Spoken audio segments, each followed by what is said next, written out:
November at 6 o'clock. On the present, Mayor Trailkill. Present. Mayor, I'm sorry. Councilmember McClellan, without objection, I'm going to grant him medical. He's absent. Councilmember Moses. Present. Councilmember Smith. Present. And Councilmember Swinson. Present. Announcements. Burn ban is in effect. We're very careful. We're still under stage 3 drought restrictions. So be mindful of water use. That said, our supply from our supply company is scheduled for last week. Things are on solid ground for the time being. There's been an announcement of a concrete pour that was originally scheduled to take place tomorrow morning on 13th Street, very early in the morning. That's been moved to this coming Tuesday.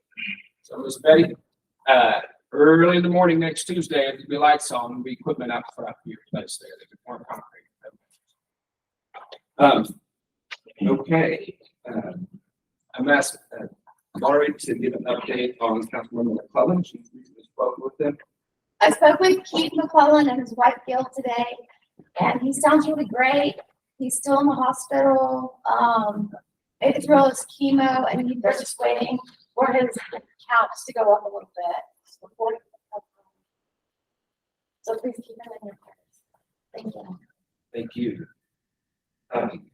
Okay, we're going to move to public comments, and the first person signed up is. What are we gonna do that? I'm sorry. That was. Thank you. It went on the list. Yeah, no, it's in bold. Let's get over that. I apologize. Pastor Phil can give it. Yeah. After this, let us pray. Lord Jesus, thank you for our mayor, the city council, the leaders at every level of Blanco, Texas. Give them the grace to bring truth, justice, and stability for our region. Give them power to do what is right and rule in graciousness. We pray in love and power of faith for blessings on all our city leaders, city employees, and their families. Lord Jesus, we acknowledge you have shut up the heavens, and as your people, we humble ourselves, praying and seeking your face, turning from our wicked ways, asking you to hear from heaven, forgive our sins, and heal our land. Abba, Father, hear our cry for your rain to replenish our water supply in Christ Jesus' holy name. Raising the flag, your hand will be possessed. I pledge allegiance to the flag of the United States of America, one nation, under God, indivisible, with liberty and justice for all. Looks like Keith might be online here. If you can hear us, look, Keith.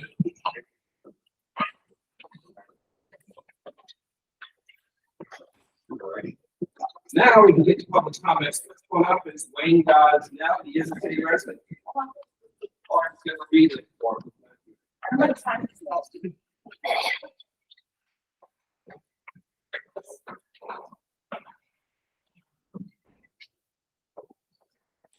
Wayne Gossell and Martha Gossell are out of town, but they asked me, Dear Council, being unable to attend this meeting, please accept this note in lieu of in-person comments in reference to agenda item new business number 9, possible amendment to ordinance 22-005, short-term rentals.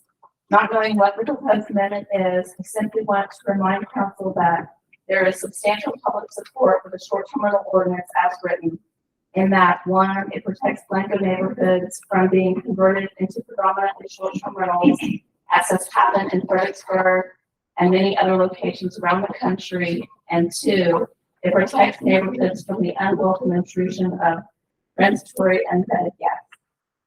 Recently, the entire River Run neighborhood appeared before council to argue against the issuance of a short-term rental permit for a new house under construction. As the house is right across the road from the river, we could imagine it being rented for weekend fraternity parties and the like, bringing with it all manners of disruptive occurrences. Thankfully, the council cited in part Blanco's short-term rental ordinance denied the permit. The neighborhood was protected. Thank you, council. There's a legitimate place for short-term rentals in Blanco. The current ordinance allows for that. Blanco has several of them now, and there is scope within the current ordinance for more. The ordinance was carefully crafted by city attorney to avoid legal objections encountered by some communities when addressing this issue. There are ongoing legal challenges to other city short-term rental ordinances, notably in Dallas and elsewhere. As these play out, it is possible that Blanco's ordinance may have to be modified. However, to repeal Blanco's ordinance now would be a mistake in that new short-term rentals could pop up all over town, which would be grandfathered in the event it turns out that there are no legal problems with Blanco's current ordinance.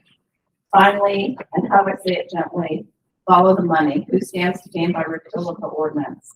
And what is the cost in terms of losing a bit more of Blanco's traditional small-town vibe?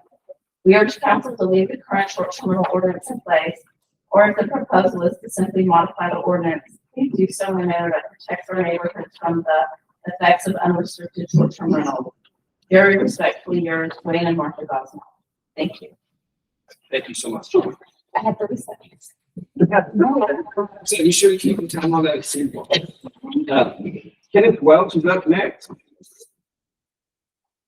And you do not live in City Limits. I'm Kenneth Welch. I'm a resident of Blanco County, but I'm not a city resident. I've never claimed to live in the city, have any authority in city matters. Blanco County is my community now, and I have concerns with some thoughts that I believe are relevant.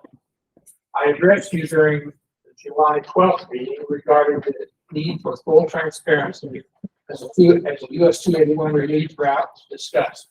I also noted that I believe the proposed financial transparency and security committee, as described, will be a burden on the city administration rather than a help. I see both of these items on tonight's agenda, and I have not changed my view. Real transparency is essential if this body is to be successful as development rapidly approaches from all directions. I use the term real transparency because I'm hearing mixed signals, items in the actions this council has recently been discussing. Signals paint a picture with less transparency while you're espousing a community involvement model. On US 281 issues, discussions in the last meeting clearly indicated that not all council members and the public have been included in recent communications. The establishment of the new Committee on Transparency and Security was also moved forward prior to public discussion for the meeting. The role of the committee has still not been well defined, even as nominees are being received to participate publicly. Until the role of the committee is fully known, it is difficult to understand how you can select members with the diverse backgrounds needed for the responsibilities of such a committee. I've expressed these concerns with several of you, and I urge you to understand the need before you move forward with a fix. Tonight's new business agenda, number 5, proposes to roll back your ordinance, which allows the public to raise issues before the council by securing approval of two city council members. Issues can be placed on the agenda. If you eliminate the rule, the public will be taken out of the loop. You should be making it easier for the public to get their concerns aired before this body. This proposal will make it more difficult. Instead of repealing the existing rule, make transparency and open government real by modifying to allow one member of the council to get an item on the agenda. And here's your copy of the comments for your record. Thank you, sir. Thank you so much. Next up is Mr. Jay Palmer.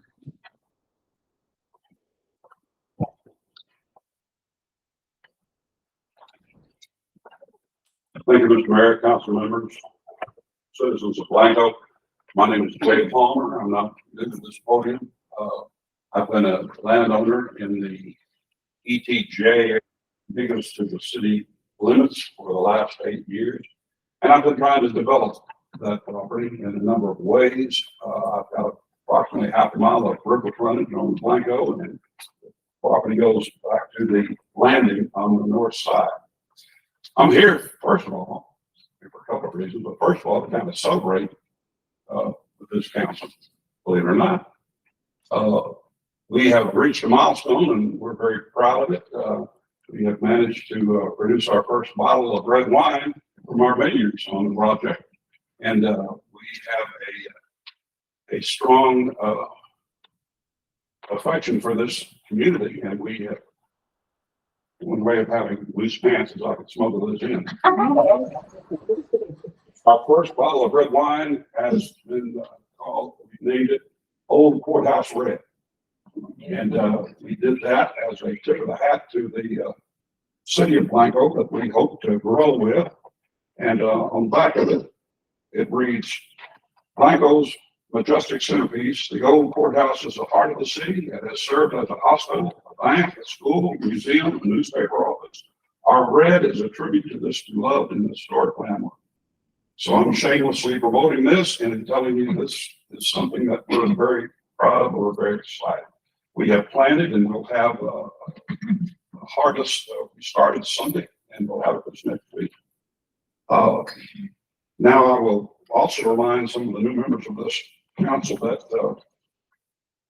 I have been over the last 8 years in 4 administrations. I've been pretty much to hell and back trying to straighten out some issues that I've had with the city involving wastewater discharge. I have tried to figure out ways to allow the city to do what they needed to do without running their wastewater over my pastures, over my creeks, through my yard, that my grandkids play in, anything but what was going on. And 2.5 years ago, we managed to enter into a settlement agreement with the city. And while I feel like we're not there yet, I feel like we're still trying. There's members, Warren, other council members that are still working with us trying to reach those ultimate goals. But you can understand how disappointed I was when I find out a couple of weeks ago that there's a movement afoot in this community with self-serving folks that are benefited from a bypass route that runs through their property, dissects my ranch, and destroys what it is we've been working for the last 8 years. Literally destroys what we've been trying to coordinate with the staff and the city, and to read that this is the route that has been selected. This is the route. Thank you, sir. I hope that you will consider that and do the right thing. I have a few more things to say. I appreciate it. So that's what you go for. Congratulations. Thank you. Okay, we have Marcy West.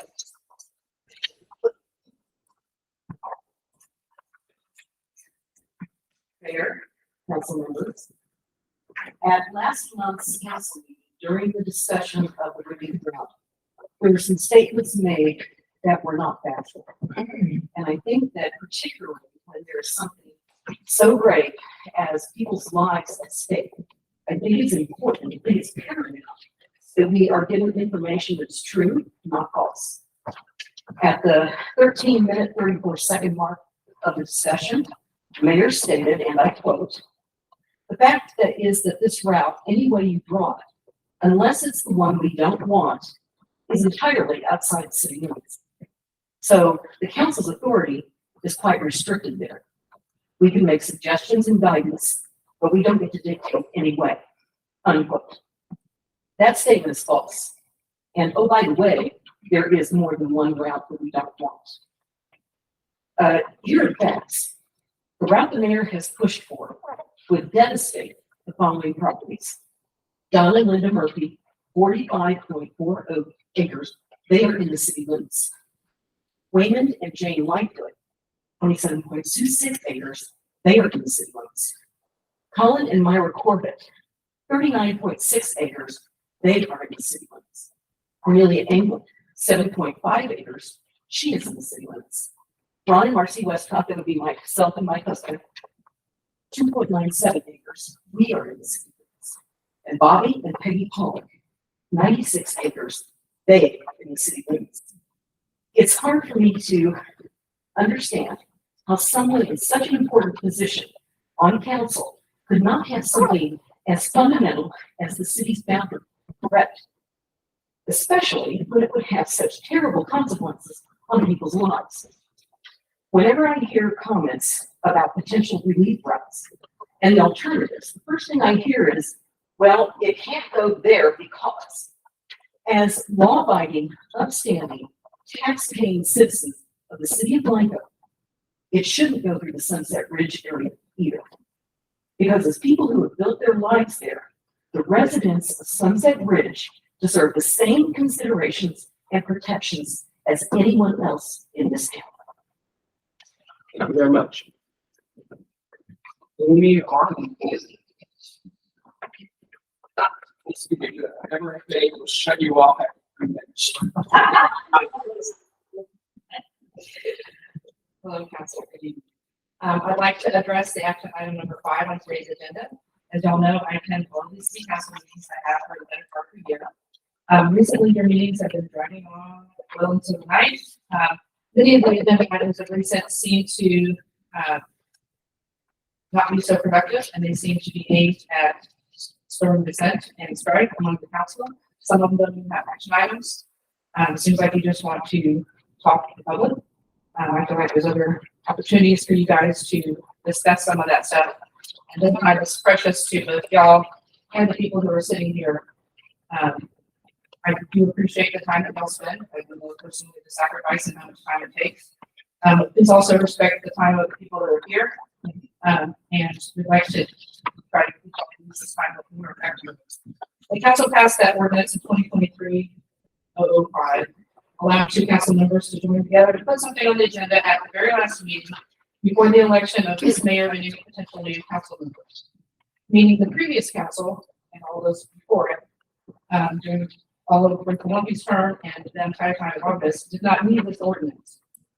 It was worked just fine for you guys to be able to get stuff on the agenda without having that specific ordinance in place. There's several options for you guys to use to get things on the agenda without needing that ordinance. The motion was passed by John at the very last meeting, and it reeks of political crap. I was disappointed to see that each one of you who were here today, with the exception of Councilman Moses, did vote for that. I feel like it's causing strife and things are getting put on the agenda. That's for the purpose of doing that. And I'd like to see that stop. I feel like we're making a mockery of these proceedings, and we're all here to help you and encourage you guys to conduct this business. So how you vote on repealing this ordinance and show the citizens where you stand on helping the council and the administration get business done effectively and moving forward. Thank you for listening. Dan Murrah.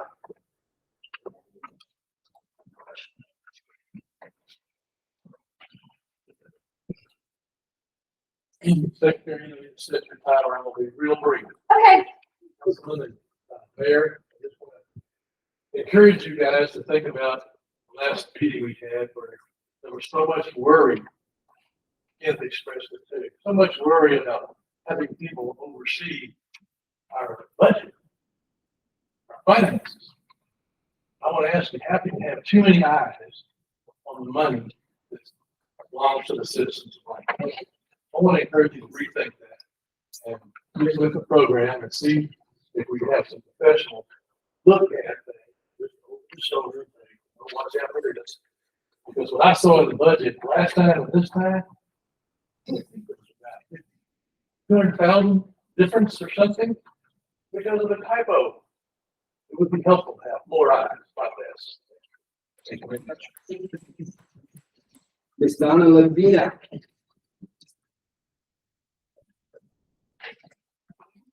Council, thank you for your time. I have a couple of questions about the combo. My understanding from reading the memorandum dated May 12th, 2022, the city council voted to designate the Pecondon as a nature park. The memorandum stated there would be no parking and it would no longer be mowed. So they could figure out what vegetation was growing there and identify it. To my knowledge, it has been mowed at least 2 times and the chain has been rewritten. I realize when the wall is rebuilt, we will lose a lot of native plants. But how do we know what is native if we don't let it grow? Besides, we have been talking about the wall for 5 years. Wonder how many more years it'll take before anything is done with the wall. And it's out with memorandum. Thank you. Thank you very much. Eric Burghardt.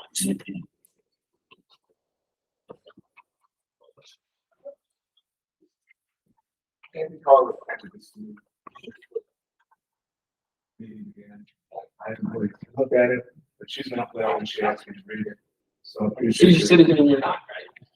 No, don't throw me tomatoes. Try and imagine me scary. Fiduciary, what does that mean? A fiduciary is someone who manages money or property for someone else. When you're named a fiduciary and accept that role, you must, by law, put their needs above your own. If you walk through those doors and sit behind these desks, you have fiduciary, Blanco City Council person hat on and nothing else. Put aside your petty differences in this chamber and especially in front of Blanco citizens. You are here to work for us. Take a look at this flow chart on the City of Blanco website. At the top, citizens of Blanco. Please remember that. You all work for us. If you learn something in a closed meeting, as a fiduciary, you may not use that information for your own benefit. If you are a council person, the mayor, or city staff, including any contracting companies or persons, you are fiduciaries for the citizens of Blanco and must put the citizens' interests and needs above your own. What do the citizens need more than anything? A constant source of water. If you don't have water, you don't have life, you don't have a city, you don't have any of the things you want to discuss tonight. The fiduciaries of the citizens should have one thing on the agenda: water. And don't do one more thing until that is secured. I take that back. Put a moratorium on any new water hookups until we can support our citizens that already live here. The contractor and the engineer working on the water plant lived here. They may see this urgency. Is anyone calling? Is anyone communicating? Why isn't the work that still needs to be done being done? Has anyone called on that list for the other work to be done in important electronics that are highly specialized? I understand one company doing the work is in Indiana. Do they understand our situation?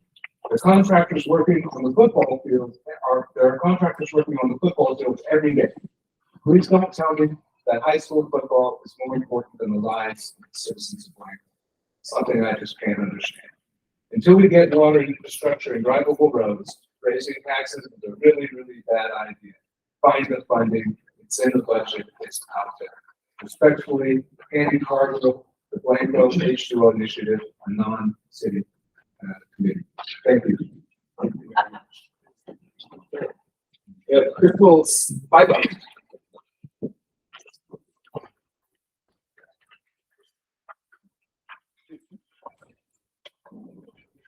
This is incredibly brief. I'm Crystal Sleva, Library Director. I am a resident.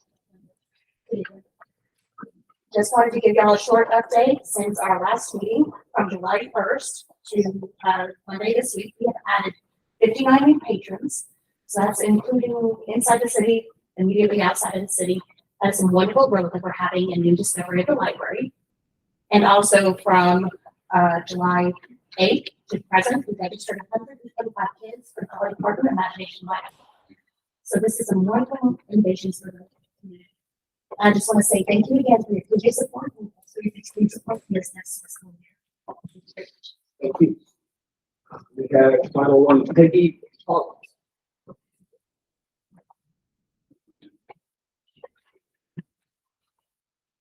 Hi, I'm Peggy Paulus.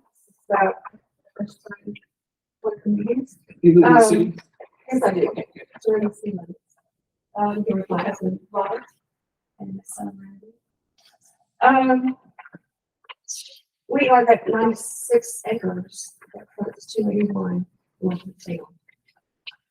And we're very concerned. I don't know how many people have seen the map that's floating around, the proposed relief route. We've lived on our property for 40 years. we're very much opposed to it when they can. And hope that we're gonna have some other options if it has to come to that. We just hope that you'll give it a whole lot of consideration. If it goes through our property, it's gonna totally destroy it. And what do you do? So I hope there's just a lot of time spent on this, and everybody will do what's best for everyone. Thank you. Thank you very much. All right. Couple of proclamations. Daughters. Daughters of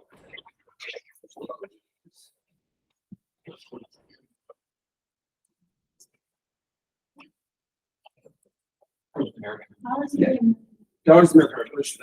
Okay. There we go. The Daughters of American Revolution have asked us to declare September 17th through 23rd as Constitution Week.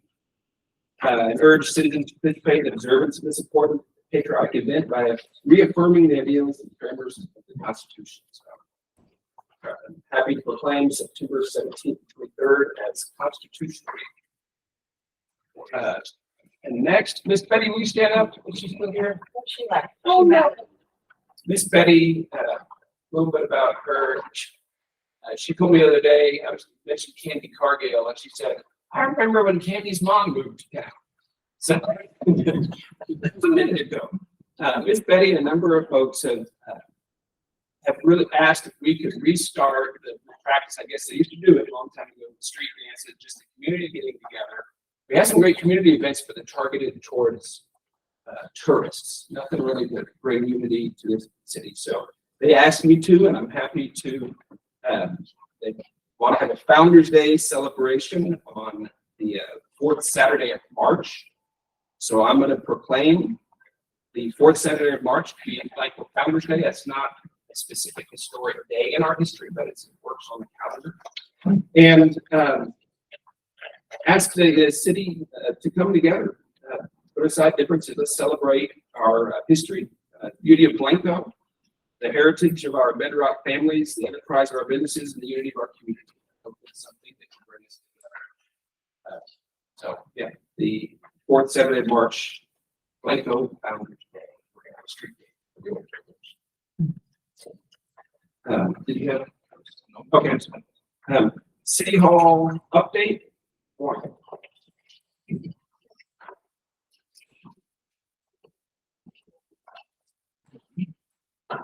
Thank you, Mayor, Council, residents.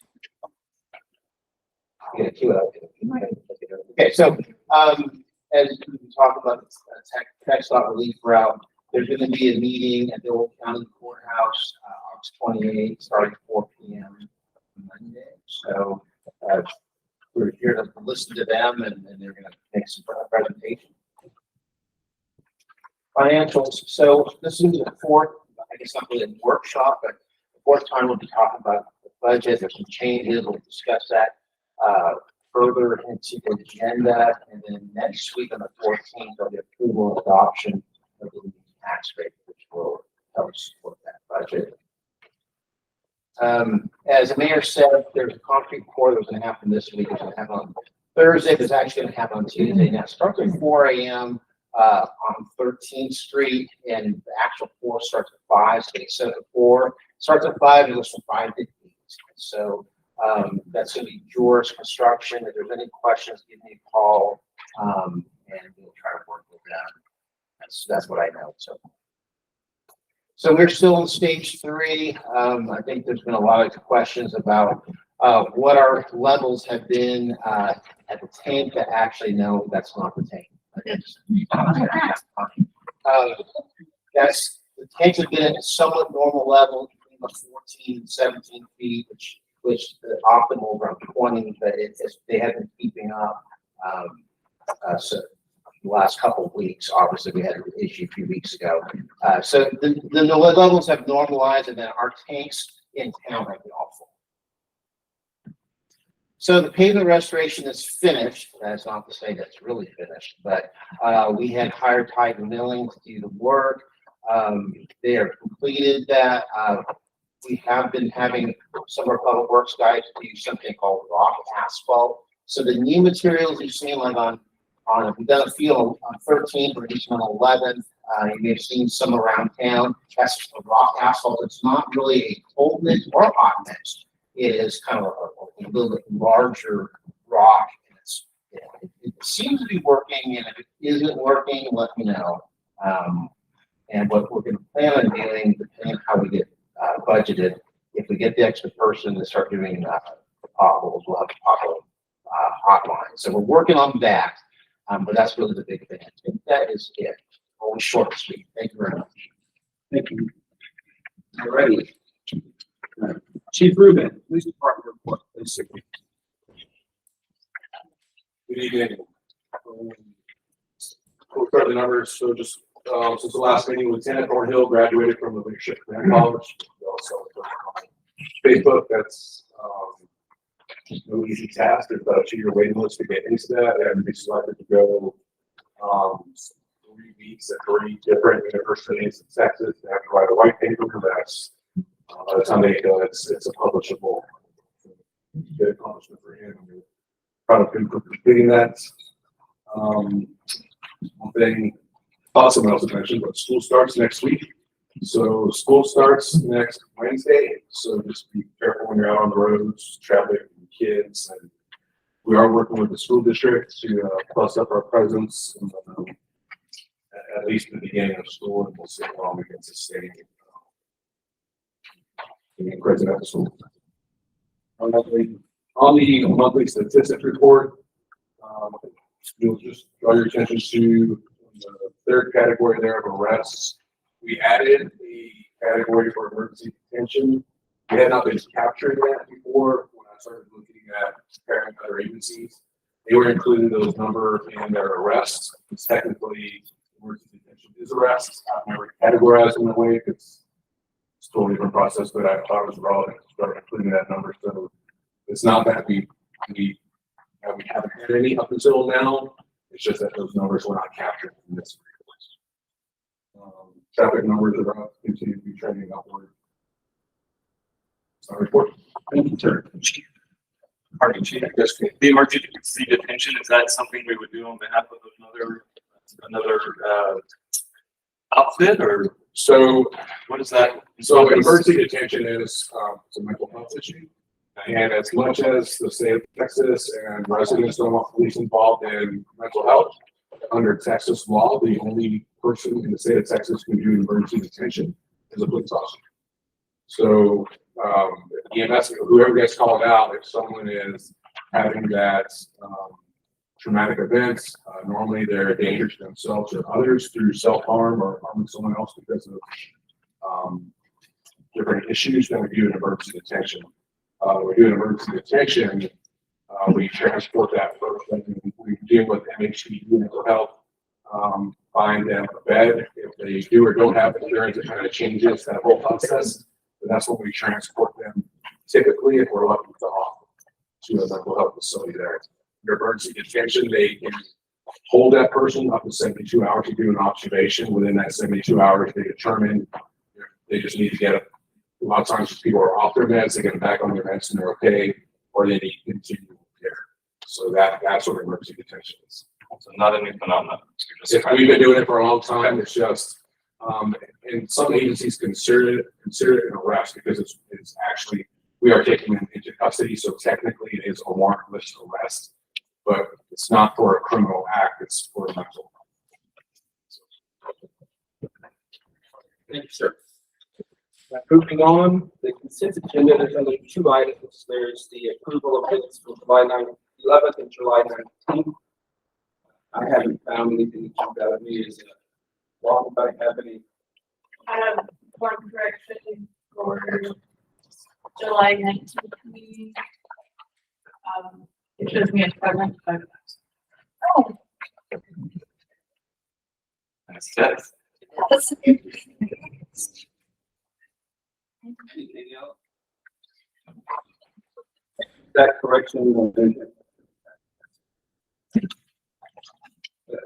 That's motion to pass the consent agenda. We just do by acclamation. No objection. Call for a vote. I move that we pass the consent. Second. With the modification, correct? With the modification. I'll second. All in favor? It's unanimous. Thank you. Okay, old business item number 1. Consideration, discussion, and take possible action regarding US Highway 281, inclusive of possible relief routes. So Tim had suggested that we put this back on, even though this was brought up last time with no action item. Just to pass a statement that, of course, the city has not put forward any proposed or preferred route for the 281 alternate route. A little bit of background here, and I have to say to you folks that my heart goes out to y'all. Y'all have been manipulated. I never put forward a proposed route. I never drafted a route. I never put anything specific. I forwarded feedback from the community to TxDOT. The map that I saw waved around as contributed to me, I didn't do this map. This was printed by TxDOT and handed to me at a meeting a couple weeks or about a week after that email was taken out of context. This is not my map. I did not propose this. I did not put this forward. I did not do anything with this map. This is the map that TxDOT put together, and that's the fact. They also point out this is a document from 2014 put out by the state, Capital Area Council of Governments Committee, which interestingly is almost identical to the map that they put together and gave me. But it's the same map. This is from 2014, almost 10 years ago. My comments and my actions were taken out of context to gin up political coup. I see you shaking your heads, but the fact is I did not put that map on paper. I did not propose it in any detail. I've studied for years. I think there's limited options. My original thought was something very different from that. I did not put forward anything as coming from the city. I did not endorse a specific route, and that's the fact. And you've been manipulated and potentially stir up strife, and that's very sad. So I proposed a motion to clarify that the city has never put forward a study or an official relief route or official map. So is that the actual statement you want the council to? No. I'm making a statement of fact. Somebody can make a motion, but the fact is the city's never put forward a map. Okay, that's clearly the statement, not. Correct. Okay. Now, let me tell you, I got thick skin. I can take political coup if somebody wants to count on me. The consequences of this, folks, the council members that had issues with this never approached me, never asked me for clarification, never sat down and talked about it. They ran off and stirred up stuff, got people up against me. And I can take that. I got thick skin, but the consequences are dire. The fact is, TxDOT is now cutting us out of the loop on this conversation because they don't want to mess with this stuff. And that's very sad. And the consequences of your actions are damaging to our tax. So Mayor, can I suggest as a point of order that we open this discussion? I'm happy to open it. But is there a motion? I have a question, Mr. Mayor. Was anyone from the city with you at that meeting? Warren Eskin. Do you have any comments about? The next talking from that, please. I think TxDOT had an idea of a route. And I think what you as a council want to let the citizens know is that you're not suggesting a route to that.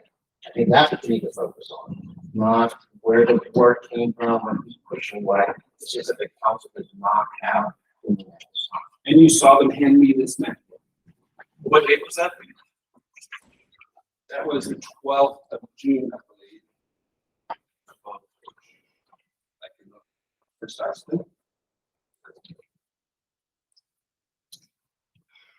Yeah, 12th of June, 11 a.m. Warren was there. And that was after your email exchange in which you presented a map to. I forwarded, remember they had. I don't want to have this conversation. Yeah, there is no feedback. Yeah, they asked me for feedback, what the community had received. I said I received numerous maps submitted by the community, and I forwarded it to them. And there was a phone call before, there was a phone call after a meeting after. They did not misinterpret what I had done. They did not believe it was coming from the city. They did not believe it was the official thing or that it was anything with any precision to it. It was a cluster of drawings and maps of the citizens we had received today from that ordinance. That's what it was. In context, they had no misunderstanding. And you would not have had a misunderstanding had you just told me to have this conversation. See, one, with all due respect, one difference we have of opinions, I believe that the public business should be done in the public venue. Absolutely. So I'm not going to have these discussions with you behind closed doors. It's It's a city business and it needs to be done in front of the citizens. Yeah, but if there's a misunderstanding, if there's a clarification, if there's a point of fact, I think that you would have come to the realization that I was not advancing. The emails Would put anything that is saying this is from the city. and the context is there. Yeah, but it's not. And you were circulating a map previously before TechSot gave you that map at the meeting you went to with Which Warren was Escovy. pretty much identical to the one that the state's been circulating for 10 years now, 9 years. Somewhat immaterial, I think. It's the map that the state's been circulating for 10 years. The fact that I distribute something that the state generated is on me. So I like to be focused. Let me, go ahead. Okay. I'd like to make a motion. Sure. Okay. I'd like to make a motion and to clarify, the city of Blanco has not to date taken a position on the possible rerouting of Highway 281 release route that may be constructed by the Texas Department of Transportation. The city, the council encourages all the residents of Blanco to engage with and inform TechStot directly of any opinions they may hold on such project. We've got this forum on the 28th. Further action by the city on this project, if any, shall be a subject of authorization by the governing body of the city. That's it. I second that motion. All in favor? I don't know if it's too late to undo the damage that's been done. I will try. My I think it's statement, arguable, my it's arguable statements, that the my damage statements, was my statements, I misunderstood. It's political BS. That is just not true. I'm not interested. Yes, agenda item done on. That is your game, not mine, sir. Consideration, discussion, and take possible action on the Financial Transparency and Security Committee. We've received some nominations.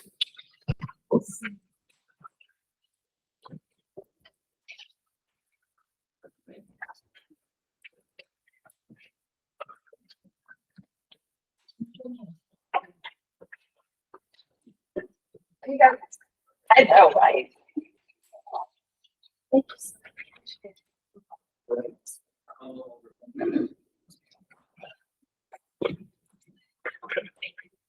So up for consideration is the approval of these nominees. Okay, let's go through this. First one, Gary Courier, that is my personal nominee.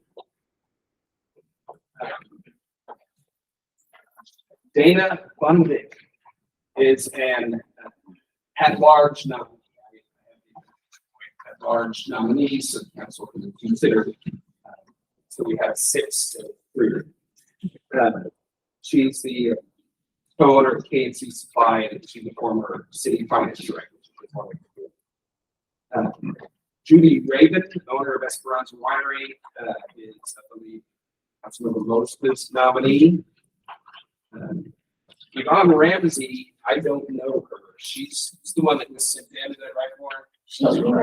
She nominated herself, volunteered. I shouldn't have a discussion. Okay. I think she's a potential nominee. Fantastic. Okay. So we have up to 6 seats right now. There are 4 nominees. In discussion, I'll take a motion to accept these nominees. Well, I will get the ball rolling. Once again, I make a motion that we do not move this committee forward. The stated purpose of it differs from the conceived purpose of it, which is on public record. At our last meeting, Gary Courier gave a presentation, which, from my recollection, mostly revolved around moving PDFs into spreadsheet. This is something our staff can do without any assistance, given the right amount of time. I think this would be a burden to city staff, and I don't see it being a benefit. Also, All in favor of filling the committee? Discussion. Oh, sure. I'd like to also say that I think the STAR program that was outlined previously is a goal that's intriguing to me, just like the STAR program and safety regulations. And I want that to be a staff responsibility as well. Okay, so the motion been made, seconded to stop, not go forward with this. All in favor of not going forward? Opposed? I will officially appoint these people for the ad hoc committee, given the same mandate. Work will continue without your oversight. Thank you. Okay, new business item number 1, public information request. Thank you, Mayor, Council, residents of Langdale. This request came from a couple of sources, Councilmember Smith and the mayor. And first of all, I want to explain that public information requests are a vital part of city government. It provides openness, it provides information, and there's really probably 2 baskets of PIRs. There's the side that you see all the time, which is administration, and there's multiple ones that go to law enforcement for things when people have speeding tickets, dash cam videos, that kind of stuff. So the one that's the more law enforcement side is really not we're going to talk about here, because that's the normal run of the mill PIR. So now from the PIRs that we usually get that have to be reviewed, we get 100 a year, and most of them take about 15, 20, maybe 30 minutes to review. The city secretary deals with all the PIRs and some of the more complicated ones, city attorney reviews. But to give you an understanding of the reason why we brought this out is because we have been getting probably the more complicated PIRs as of recently, and complicated, what I'm getting about that is when there's a question of text or emails from council member to council member, from different staff to different staff, and we have to pull that. There's hundreds of emails reviewed, hundreds of pages. That could be a cost of $700 or $800, and we only collect about 10% of that from the requester. So I think one of the reasons why this was asked is to find out how much money that we're spending about in a year, and we're probably talking about at this point, probably about $7,000. Some of it from the attorney, some of it from the city secretary. So if you have questions, staff. Okay, the $7,000 annual, your projection for an annual expenditure. So that you look at the email from the attorney, I think he billed out about $100 and $5,000. Right, but if we had an increase, I guess the reason I was asking, I'm going back to the budget. And I feel off the charge for the citizens, or some that I talk to is, you know, if you're going to try to build a reserve, you certainly, you'll spend it, and I'm not planning on spending it, so I'm going to try to get it into the budget. It'll be a budget amendment at a later date, but I wanted a projection as to what the cost would be if we continued on our current path of PRIs. It's $7,000 to cover our expense. Well, it's hard to say for sure, but 7 or 8. I mean, truth is, if we have on 100, we probably have 3 or 4 that are really large, that are $700. So most of what you get are a half hour, maybe 40 minutes of data information. Very little review. And I'm respectful and understand why they're, request for public information, and I have no problem with that. I want to provide whatever's asked for. I just want to make sure we have the money to pay. So if you put in about $8,000 set aside for PIRs, and their current projection is probably Okay. That was my question.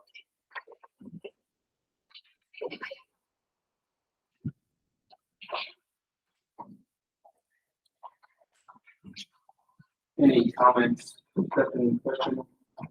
Well, I guess for the public's benefit, in case they're unaware, what we're talking about are PIRs that at least the last one encompassed 7 months of all communications between 3 council people, one including myself.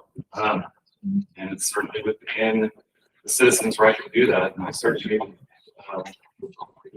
respect that the kind of transparency that we want to offer to the community. It's legal. It's a little bit out of the spirit of a PIR. Usually PIR is focused on one particular event or subject, maybe one individual. But at any rate, it's become quite burdensome for a small town. Larger cities have sometimes a dedicated employee, a whole department that does nothing but PIRs.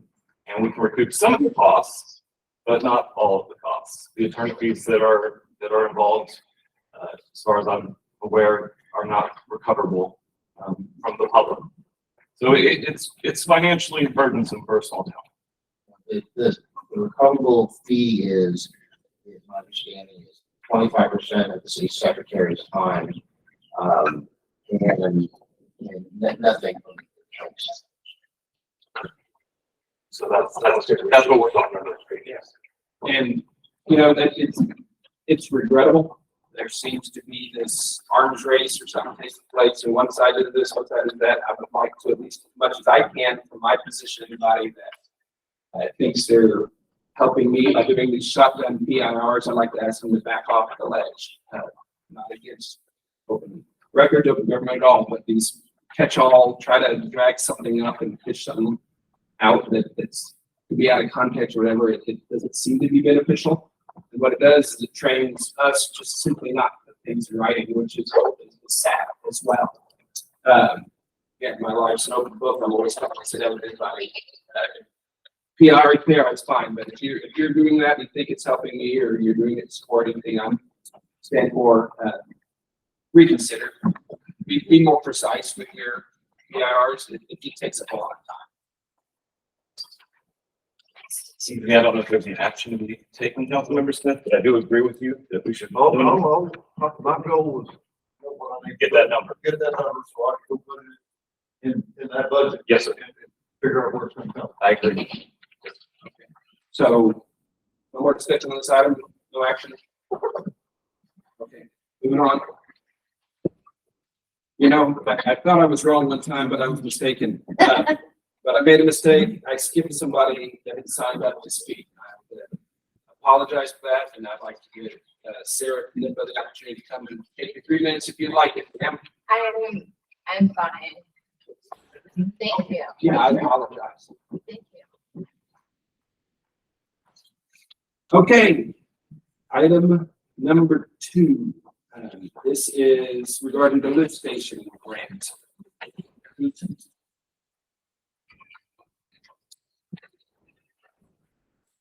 evening. I'm J.D. Mayor with Langford Community Management Services. I'm going to the second public presentation for the city of Blanco.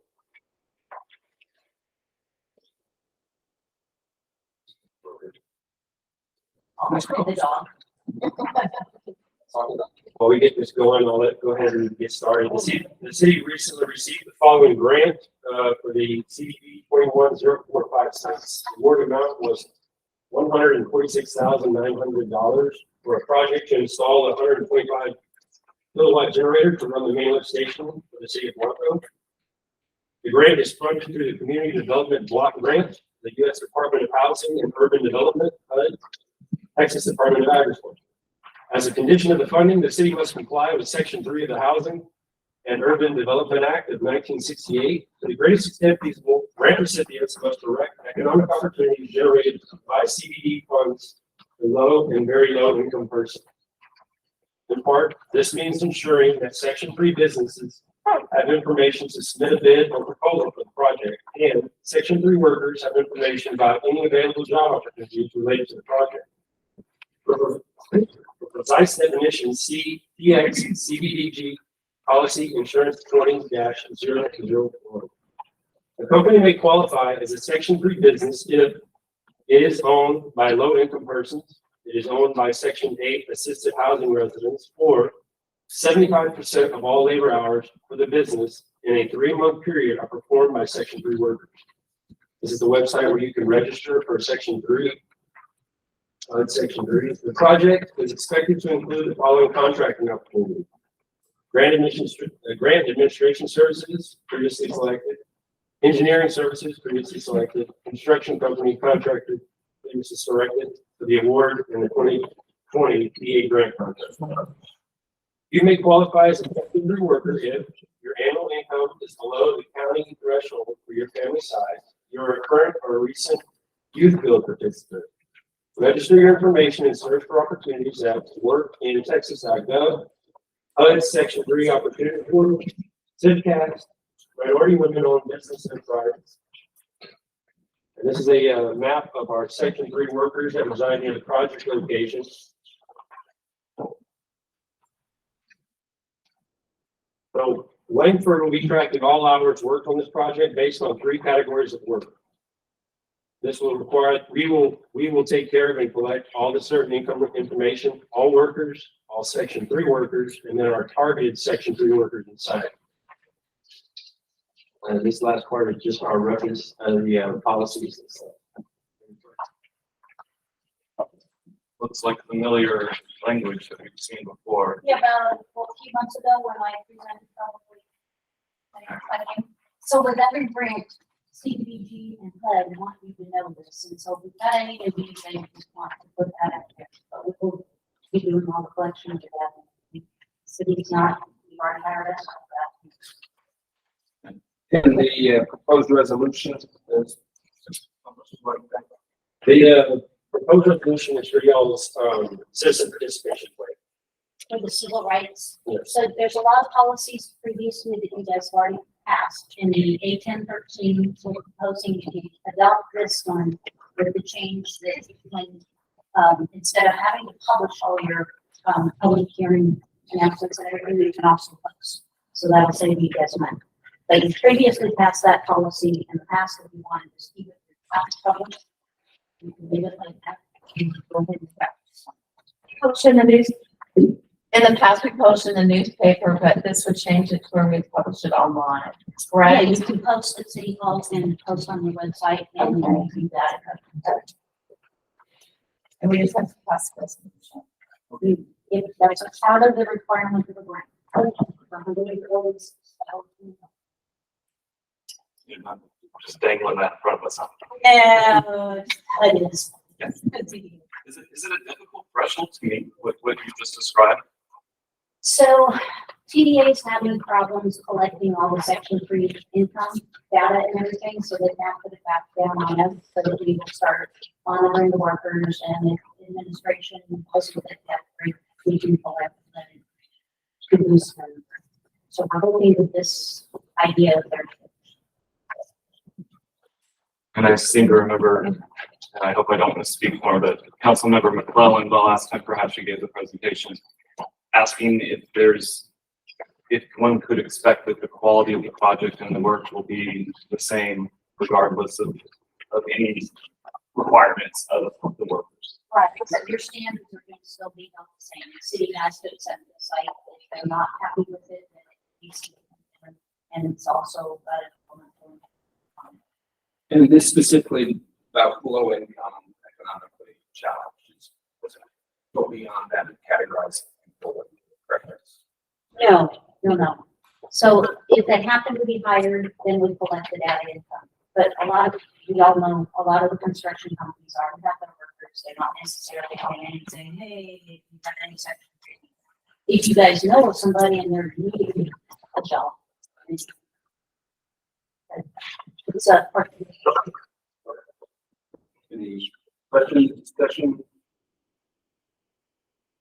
I'll go ahead and make the motion that we adopt, reaffirm resolution 2023-R-011 civil rights policies and procedures to include the HUD Section 3 presentation for the Tech CDBG City of Blanco contract CDB 21-0456 JD Merritt Langford.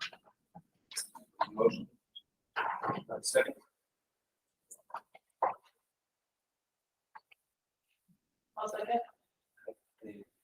Further discussion?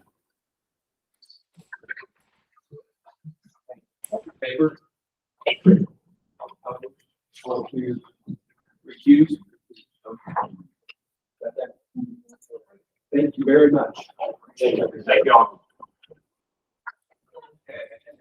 Item number 3, consideration, discussion, based on the possible action on hiring a city planner.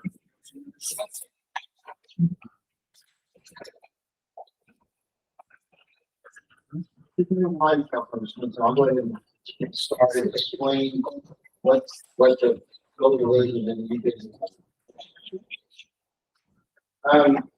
So, if we look at the budget, request 2 items, so that, as we go through the budget,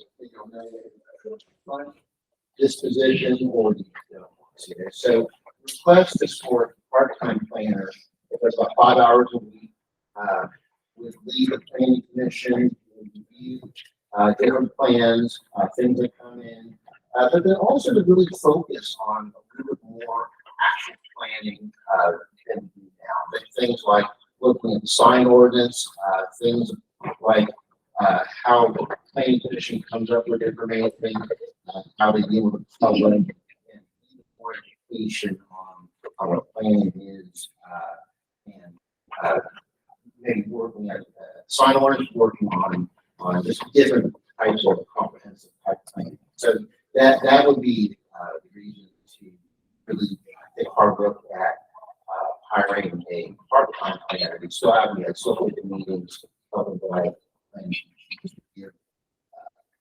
would give planning commission and council more direct planning experience on staff.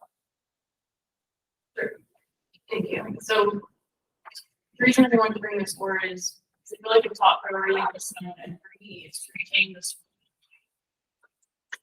Planning and zoning is a major, but our codes determine what you can build. If you can build a plaza with a strip center, big parking lot, or if you can build something that looks more like the square in some other areas of town. Right now, I feel like our current UBC does not give us what we want. It's geared more towards the big city type development like plazas and strip centers. I think by getting with city planners, 5 hours a week, it would come out to about $25,000 a year.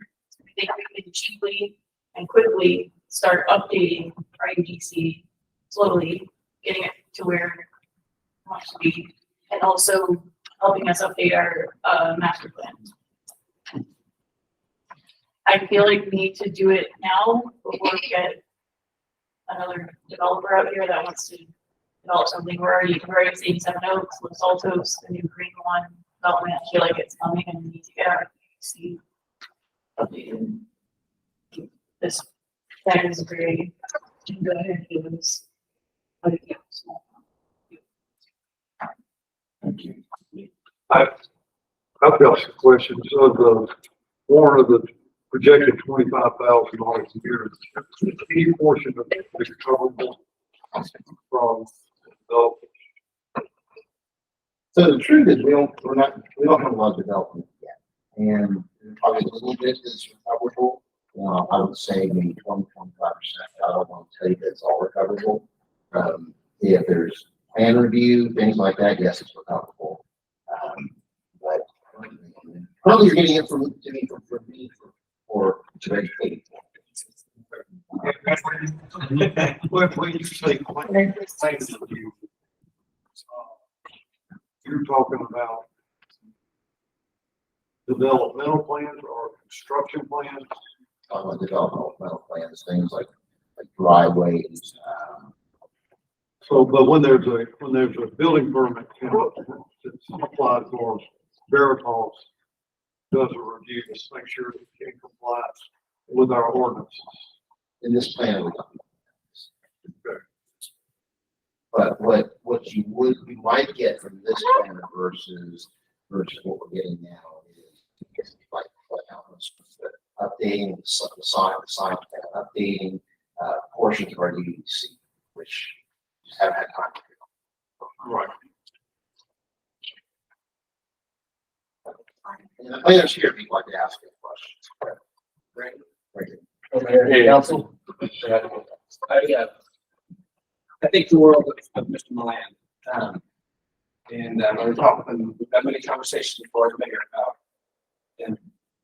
about revising, streamlining EDC. I'm opposed to this time for two primary reasons. What we already have, we pay one a very healthy salary. He is a city planner. We actually have Eric Burkhart is volunteer. He's a certified city planner. He's a volunteer. It's not a critical need right now. I think it's putting the cart before the horse. We do need to update our comprehensive action plan. This will drive a lot of that conversation. We have a grant that is pending that will fund that, and that's when I would think it would be appropriate to bring more grant money and open up that whole can of worms all at once. I think that's a better thing. And finally, we don't have money. We're squeaking by right now with the, we'll get into that with the budget conversation, but we need to save money right now, not spend more on something that we don't need right now. That's my position. I just like to give an example here. I own commercial property. I own one acreage, and this is not conflict of interest. I'm not trying to help it, but when I sat down one day and I opened the UDC and I had a map of the property, and I wanted to draw out on the property something like the square, a park in the middle, shops around that you could walk to, and maybe some houses close by. I couldn't do that with the UDC.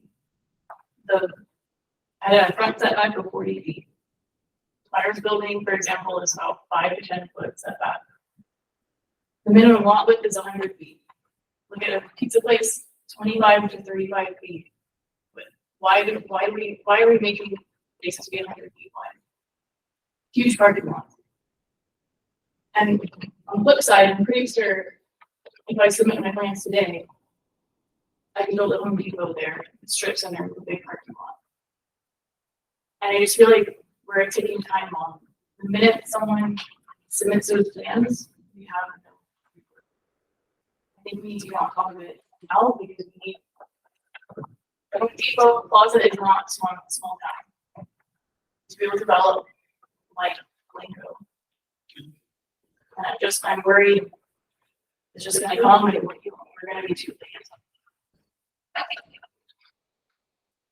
Councilmember Swenson, I appreciate you bringing this to our attention. I think currently this is sitting in the budget under administration, part of a $55,000 allotment. Sorry, just to clarify, it would be 25,000. The rest of that is. The other 30 would be for engineering.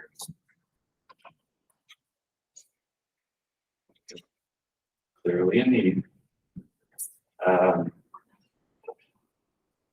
It would be my motion to table this until after our budget discussion. But I appreciate you putting this forth before that so that we could think about it. I do have a question again. I think we're on the same page on a lot of this. It seems like what you're describing is an initiative to redo the UDC. And that's not what's on the agenda here. This is that the real agenda item? I think that was more the more study and conversation. And again, I think that's would come after the comments. We voted, I understand, right? We voted months ago to move forward with the grant for the comprehensive master plan. And we haven't made any progress. It's gonna take years. And I feel like we could make at least some small incremental improvements now. If we have some. We have a motion to table this. Is there a second to that motion? I'll concur with Councilor Rodney's position and all that. We've got some surprises or some things to rectify in our budget. I understand the need. I truly do. We need lots of things, but at Roosevelt Drive. So you made a motion to table. I'm second. We have motion and second, and more. A little bit less discussion. Yes, sir. Yeah, I'm with them on that. I spent the last 2 months with guys like Hume Tuggy, asking the chief to get rid of 5 cops. I've done a lot of things to try to put a pinch on the budget. It's a serious situation. We're not in a very good spot right now. I think the concept noble, yes, we probably do. We should be the city planner. I grew up in a city that had wonderful city planning. I've seen the effects of what can happen to a city with proper city planning. We need probably budget first. We don't have the money for it. Finally, I wouldn't be in support of that right now. Councilmember Swenson, I think I was somewhat in line with the mayor on this, and it would help me a little bit if I knew what the focus would be. You know, if it was 5 hours a week focused on rewriting our UDC, or is it something that's more nebulous where it might be also inspecting, I don't know, whatever it would be, driveway. That would help you. I don't know if that makes sense though. Absolutely. Do you want to speak to that?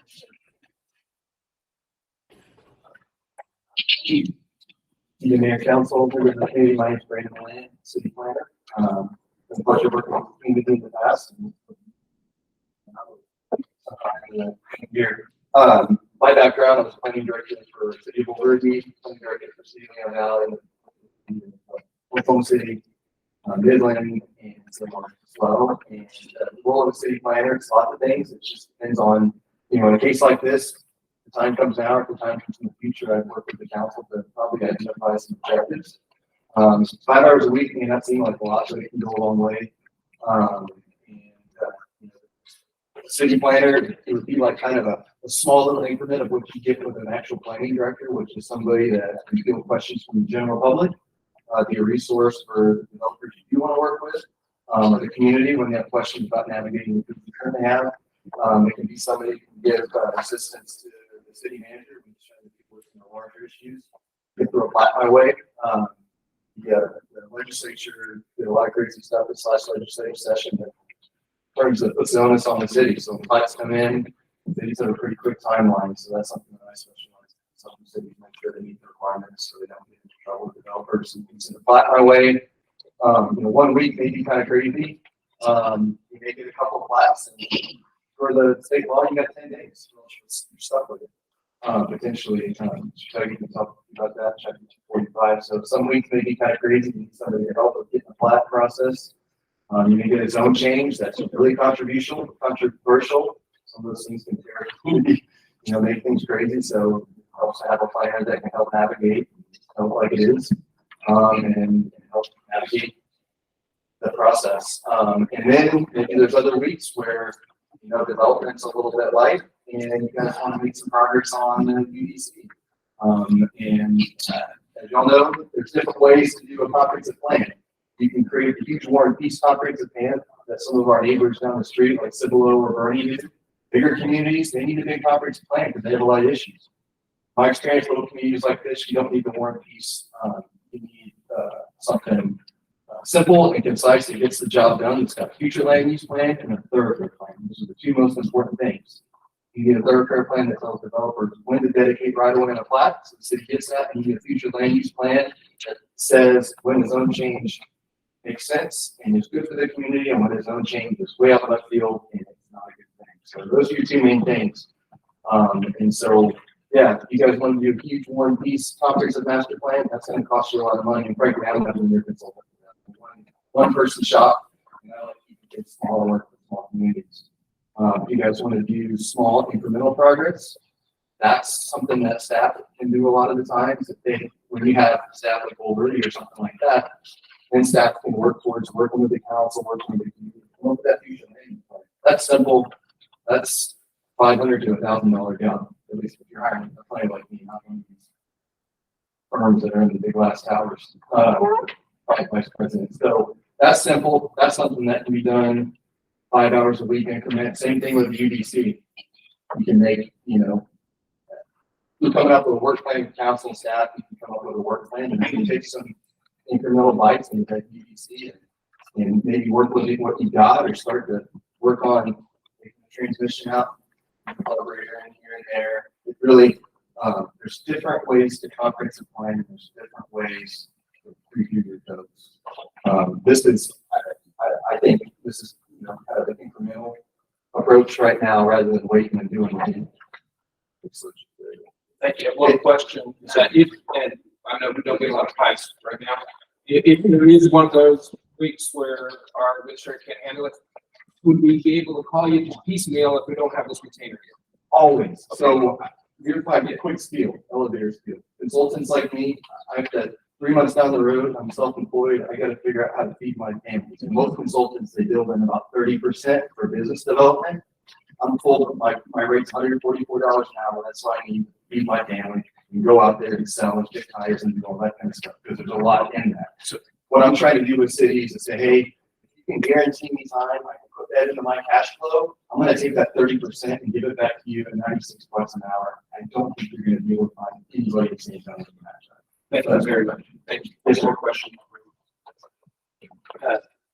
Yeah, I agree with everything that's been said about the internet, but it's a much of events. A lot of people, the process of preparing food requires much more than just this. I have a motion in a second to table this. All in favor? Tabling. Okay. Passes unanimously. Thank you very much, and thank you, sir. Okay.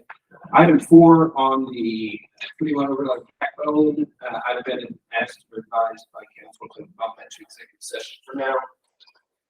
Number 5. This is possible action on repeal of the ordinance allowing 2 members of council to request an agenda item council member motions. Thank you. The floor, sir. Yes, I'm proposing we change the rules back to what they were previously before this time rule change. It's my belief that we have rights and we have privileges. And, what the state mandates and what the rules were to begin with for this current ordinance put in place is our right. There's always a pathway for the city council members to get an item put on the agenda. That is not being taken away. Extraordinary privileges were given by this ordinance. You put in place this, give the power to 2 members to bring it forward. It's not something that's mandated by state. It's a privilege that was given by outgoing city council. All that I've seen is that it's great privilege. It could be a very nice thing, a very good thing that's given, has been used as, I don't know, a personal or a political weapon. I think that my opinion, if it was just me and I could choose myself, I would revoke this privilege.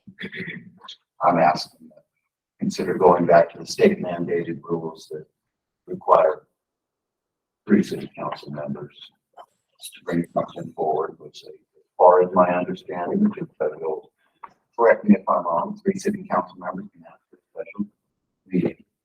And at that time, the mayor would probably have the option of saying, hey, we really want to do a special meeting. We'll cut it on the next city council. The second thing you can do is one city council, bring it to the mayor. Believe it or not, the mayor will probably put it in I know it's just put everything I've asked for on there, and he doesn't agree with that. I respect it. Thank you, sir. Third option would be 1 city council member can make a motion here at a city council meeting and say, I would like to add an item at a city council meeting. Vote on it like a regular city council. That motion passes by 3 votes. Add it on the next. That's my belief. I think we revoke this ordinance and go back to the original. I've got a thought. Yes, sir. Here's our agenda today. And over 50% of the items came by the request of members of council. Which one of those you don't think is one? On this particular agenda, no. That, I don't think that there's anything on this particular agenda necessarily that is unwarranted, other than honestly, I think the 281 overlay that from my perception is not something that's needed and probably unwarranted, but I believe it's something that needs to be gone over. My reference is to what was brought up with the 281 relief route. That was brought forward as an unactionable item. There was no action there. Instead, there was just court solid, obviously. Heard people stay on it, but also giving people the impression that the highway's been chosen coming through their living, which is not true. But that was the impression that was given by the choices. When these issues were brought forward, I think it's silly. I think moving forward, three of us can't come together on an issue ahead of time. That administrator right there can pull us ahead of time because no, three of us can't have open discussion outside of this meeting because of the open meeting rule. But three people can't come to an agreement on it. What's the item on it? Obviously. Or why would you bring an item that is not necessarily, I'm not even looking for any actions? That's not, that's where I'm going. You know, I'm gonna go back. It just, I'm listening, okay, but, you know, when I asked about the cost of PR, that's something that I wanted to discuss. I wanted to discuss it in council. It wasn't an action item, but I needed that information. I thought the rest of the council needed that information going into budget. And I approved that, so on there, and, you know, I think the policy as it was changed to 2-3 weeks before the election by a member who had already sold their home and moved out of town. I think that that policy in place just leads to polarization and lack of communication. I've never refused a phone call. I've never refused an agenda item. If you can't have a phone call here, you can't figure out get two people to agree with you. What do you do? Let's have a conversation. Let's discuss together. They don't have to be polarized. Like gotcha, you know, the legislature's on there. I've not denied any agenda item at all. I don't see that I would. I'm going to say in the past, we had followed the two councils. It wasn't a policy, but we've been doing that in the past for several years. And two councilors asked for something, they got put on the. And the mayor agreed, yeah, they put it on, yeah. Mayor can say no, but they never did. I have a couple of comments, but I wanted to start with a question, either perhaps of Councilmember Moses or maybe the attorney wants to step in. But you spoke about statutory necessity, or what's available to us statutorily, and that's 3 members getting together in a special meeting. Is that 3 members can call for a special meeting. Is that, as far as I understand? That's correct.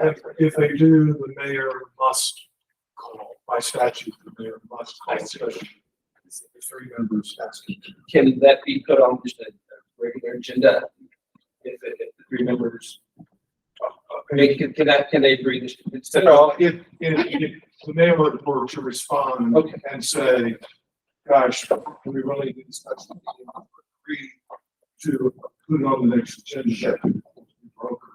But the statute, I was answering what the statute says. The 3 members can force a second meeting. The mayor by statute mandates the mayor call special meeting. But at any meeting, a member can make a motion to add an agenda item to the next meeting. No, if not, well, we need to discuss. You can under Robert's rules. Remember your rules, the rules of procedure that you adopted by ordinance say, except as enumerated here, we follow Robert's rules of order. Period. Robert's Rules of Order says that upon motion of any member of the body, second and vote, the body can force something on the agenda. The problem with that is not having this whole cloth is that Robert's Rules didn't anticipate the Meetings Act. So what you'd have to do, if you wanted to follow that kind of a procedure, for example, you could have a regular item on the agenda every month that just said, call for motions for agenda items for next meeting. To have it perpetually agendized that way, that would be another solution. And you would then go back to three numbers. Or you could modify this current rule, go to 2 to 3. Do that also. So a couple of comments. When I was a new council person over a year ago, serving with the individual you referenced who left town, I don't know that she wrote this or not. I know I didn't write it. But as a new council person, and perhaps it was just my naivete, I did not understand how I could effectively affect the agenda. And that was problematic and frustrating. And I also was frustrated at the time that one individual might have an outweighed influence over the agenda. Might also be the person you reference. So my problem was a little bit different under a different administration. I can't say that I've had that issue. But what this language did for me was it clearly defined my path to affect this agenda. And I think that's important as a council person. I also think it's important for the constituents who want a channel to affect the agenda. But I really appreciate Councilmember Moses bringing this to us because I think him and I both agree this is language of consequence. I disagree that we should repeal it. In fact, my motion would be to amend it. And simply amend it to read, allow one member of council or the city administrator or first presiding officer to put an agenda item on the agenda. That's my motion. If council member Moses' motion does not. So we have two motions. I have it.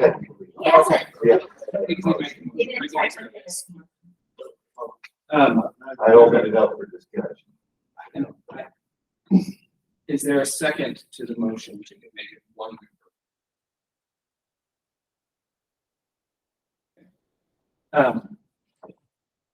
I don't know the intent of the person. I didn't say she wrote it, but she did push it. It's in the minutes. That someone who was known for being very partisan, taking this through the door on the way out. I don't know the motivation for that, but I do know that the result has been more polarity in the vision, which is not healthy. And we've sort of lost the pick up the phone call and have a conversation, which we're small. Come on, can't talk to each other's head, talk over coffee and agree to put some on the agenda. Where are we going? This is I mean, it's very sad. I think a lot of us are very conscious of the Open Meetings Act, frankly. Well, and the Open Meetings Act, there's nothing prohibiting you from sitting there with me and having a cup or a cup of coffee. That's not a quorum. I think it's also important, as we're looking at this, that this is going to last past us. So we shouldn't look at our individual personalities. Because we could have a horrible person in charge and they abuse this. So I think we should all think about it as being us and being. Well, I want to clarify something. I want to be clear that I made a mistake. If you had a rule where you had 3, then you got open meetings violation.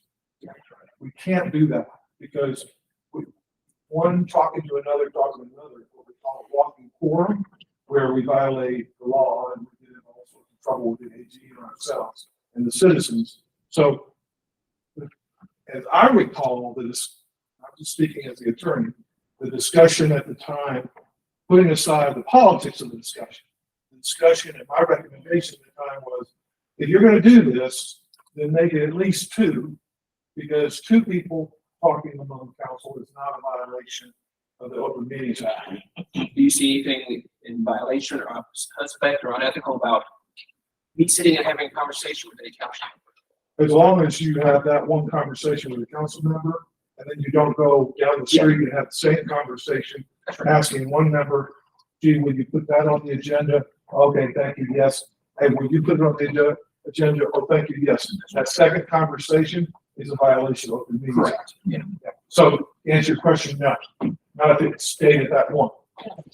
So under our current, let's say I ask Councilmember Smith to be the second person and he says no, then am I allowed to ask anyone else?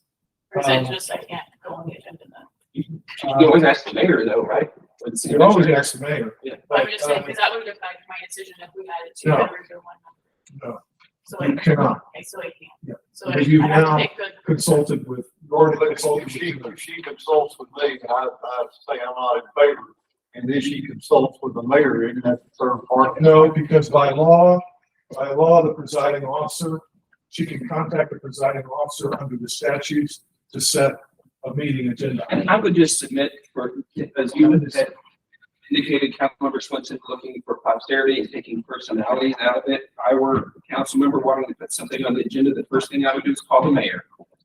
That's where it starts. The person that's elected by state law has the final say generally over the agenda. And have that conversation. That would seem to me to be the first call to have. I don't know why that is. So I'll actually agree with you on this, Mayor. I want everybody to know, including the public, how an agenda is put together. The city secretary puts it together based on the recommendations from the administrator. But the mayor has final say on anything that gets on the agenda. So without 2023-005, then the mayor. So and that's a fact. So I'll leave you that. One more thing on, So are you subject to the open meeting? Are you allowed to? No, I mean, I can, I'm not supposed to pull people, but I can call, different members of council. So I'm not part of that. I'm not part of the forum. Thank you, sir. Councilmember Moses, do you have a motion? I want to put us in a position of violating open meeting. Oh, what would a repeal take us to? It would take us back to the scenarios, the three scenarios that Councilman Moses just described, with the number one scenario being calling a special meeting, forcing a special meeting. But forcing a special meeting, call the mayor. So you're saying the previous one was potentially illegal? With the three members having to agree? We didn't have that. Oh, okay. We didn't have that. Three members to agree by statute is permitted. It's an exception to the open meetings act. It says three members can get together and say, we want a special meeting, mayor, call it, and you have to call it. That's number one option. Number two option is, council member one by one calls the mayor and asks that item to be put on. And the third one is an agenda item where someone would bring a motion to Robert's rules to set something for a future agenda. And the problem with that is so much happens in a month. I mean, you know, if we were to, I mean, it would be fine otherwise, but if at the end of every meeting, What the next agenda, we have no idea. no, it's, so that's not practical. And I think the first option sounded like more meetings to me. I don't like the sound of that. And again, I gotta thank you for bringing this to us because I think it's language of consequence.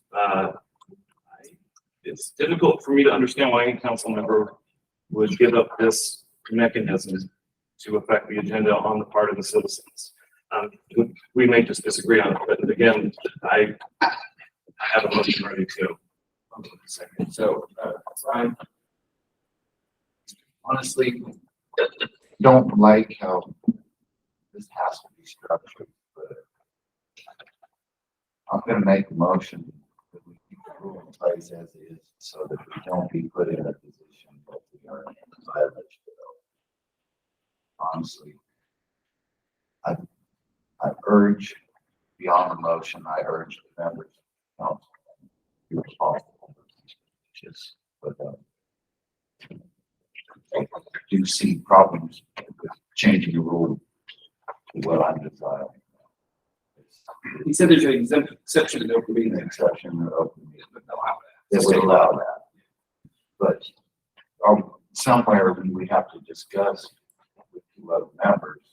Well, Would you like to put this item on the agenda? but that's That's another statutory provision I'm talking about. That's equal dignity to the Open Meetings Act. It's an exception to the Open Meetings Act. The statute says 3 members of council can request together to the mayor that he put something on the agenda, and by statute, he must call a special meeting. Let's call a special meeting for that purpose. So that's how that exception works. The person. Motion numbers. Motion I make a motion to change the rules to where it meets the conditions that we were speaking, that 3 members of council are able to call for a special meeting, or 1 can approach the mayor and ask for an item to be put on the agenda, or 1 member of the city council can make a motion during a regular meeting to have an item added to the next city council meeting. That would be my motion. There's a second. Okay, both motions failed for lack of second. We're gonna move on. Withdraw my motion. I still. I don't know. I asked for a second. Oh, I thought because we went ahead and let Councilmember Moses proceed with this first. I would like to make a motion, please. So my motion would be to amend the language to the presiding officer or any 1 member of city council or the city administrator by written notice to the city secretary are authorized and shall place items for consideration and possible action on the agenda for any meeting of city council. Okay, is there a second to that? Once again, the motion fails for lack of a second. Thank you. We're moving on. Number 6. This is the force main.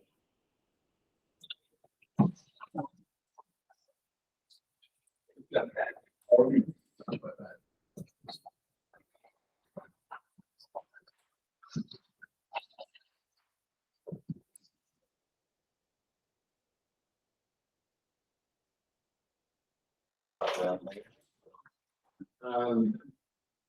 So the water treatment plant, the original design, had a 2-inch, still had a 2-inch force main.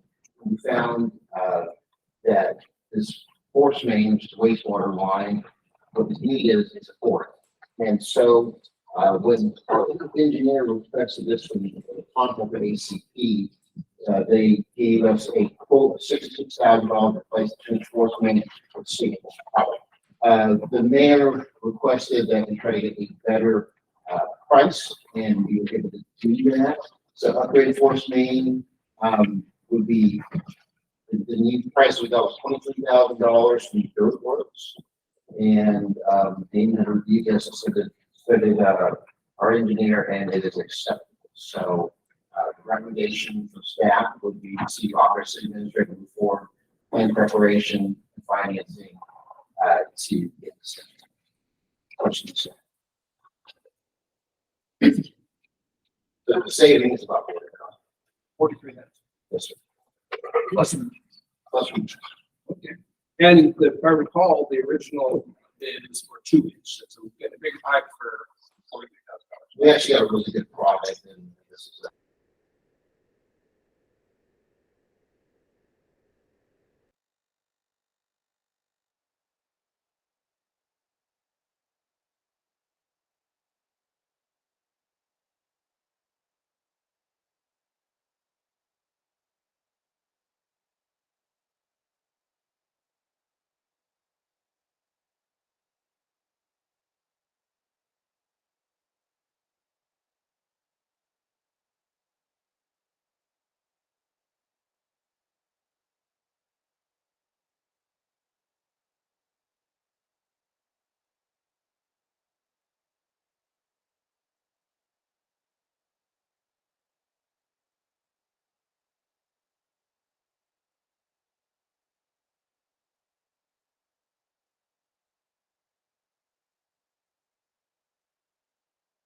Agreements with Texas Water Company have also been advised. We discuss this in executive session.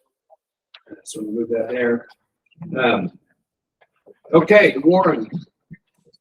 The proposed tax rate needed to support fiscal year 2024 budgets. Okay. Do you want to put that up? But first of all, I want to explain why we're here. So we had our third budget meeting in July, and since that time, we discovered that the revenues were miscalculated by $265,000, $893.7. So the revenues did not match by that amount. Okay. And so essentially how that happened was we prepared the worksheet, instead of putting it just in one time, we basically did it twice. So we took last year's numbers and put it in this year's, and basically doubled it. So instead of trying to fix this and put it on the website, what we actually did was just adjusted the revenue, and with what council had already approved, approved for the priorities, it would actually be that tax rate to support that would be at 10%. So one picture of priorities are still there. And so what I'm going to kind of talk about are some scenarios and things that we can do to get a balanced budget. There's some different scenarios. So if I'm not doing this right, Sasha, go ahead and butt in and kind of tell me what you thought right here. But first of all, what we look at doing is we have in the original idea, you had $210,000 in the budget for basically someone to fill potholes, to mow lawns, do that, and that was with Infomark. And Infomark's has come back to us and said they can actually do that for $100,000. So from 210, we keep it at 110 just to give them an extra $10,000. That would be $100,000 to save. That would be then the second idea is to take the rest of that money that's from COVID, which is the one time, and put that back in. So number wise, where does that get us to, Sasha? Okay, so if you see up here that some in yellow, this is the COVID fund. So if everybody went and saw, I had to take out the revenue of the COVID funds that we had up in the revenue. It was really just for y'all to know that we had $257,000 to spend left of the COVID.